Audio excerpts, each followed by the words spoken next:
And with that, we go the next 3-4 weeks of basketball, pro and college, is really good. Brews joining us, Chris Broussard live from New York. First things first after our show. So we got into this thing. So Coach Bickerstaff was furious about the way his team was being, the game was being officiated. And I said this, is that the NBA's got a lot of young officials. Okay, they've got a crop of young officials. And those young officials are giving, there's a knock on it that they're giving a lot of the veteran stars the whistle, and Detroit's not established as a winning team. So Bickerstaff's basically saying, we don't get the respect whistle at all in this league. Does he have a little bit of a point when his biggest star is Cade Cunningham and they're playing the Brunsons and the Tatums and the Browns your take on that? No, you're absolutely right. And he's right. And they aren't getting that respect. The officials are human. And that's been the case throughout the decades of the NBA. And we've always seen the superstars get calls. And teams that establish their identity as physical, defensive teams, they get a little leniency as well. We used to see it with the old Detroit Pistons, both groups that won championships, Chauncey Billups' group, Isaiah Thomas' group, the Bad Boys. You see it with OKC. Over the past few years, they've established themselves as a physical defensive team, so they get a little leniency there. Yeah. And Detroit, this is the first year they're doing that. And so now, if they continue to rise and be a good team and Cade becomes a star and this is how they play, they'll start to get that benefit as well. Yeah. I will tell you, there is something to be said about there's the dog days of the NBA, and then you're seeing certain guys, they take a little rest break. But it's interesting, the hottest team in the league now is Minnesota. So now here comes Ant, the rotation's down, Julius Randle. Should we buy him? We know the coaching's good. We know they can defend. We know Ant. What do you make of, in all of a sudden, Golden State and Minnesota are really hot? Yeah, I think I said a week ago on here that my top three teams in the West were OKC, the Lakers, and Denver as far as coming out. I'm now liking Golden State better than Denver, but I still think Denver's going to, be a force to be reckoned with. And I'll throw Minnesota right there after those teams. And Denver certainly doesn't want to see Minnesota. We know Minnesota beat them last year. Minnesota's athleticism and length on the perimeter, Jaden McDaniels, Nickeil Alexander-Walker, obviously Anthony Edwards. They've got long perimeter defenders that can bother you. Now they figured out how we're going to use Julius Randle. He's gotten more comfortable, so now he's more efficient than he was earlier in the year and has accepted his role where he's at. It's Anthony Edwards' team. So, yeah, they are playing well at the right time. Like you said, we know they've got good coaching. And on the perimeter, after you get by those long, rangy defenders, now you have to deal with Rudy Gobert at the rim, not to mention Naz Reid flying in here and there and doing some stuff defensively. So that's where their bread is buttered on the defensive end. And then offensively, they have the dynamic player in Edwards who can create against any defense. So it is – I want to talk about the Warriors here because I said one of the reasons I think Butler has worked is that despite the fact that the Warriors have been fun and flashy, they got a lot of guys who have had tough upbringings, been ignored.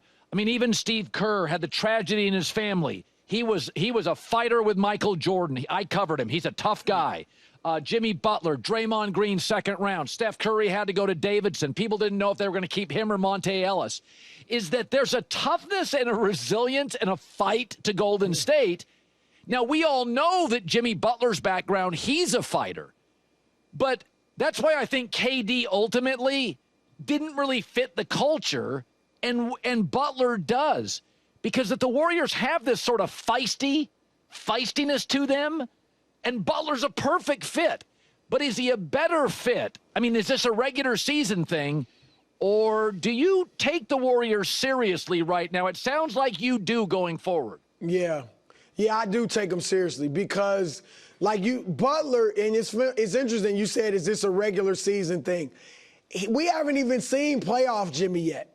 And he does get better in the playoffs. He's done it essentially every year of his career since he's become a star-level player. So he's going to get better.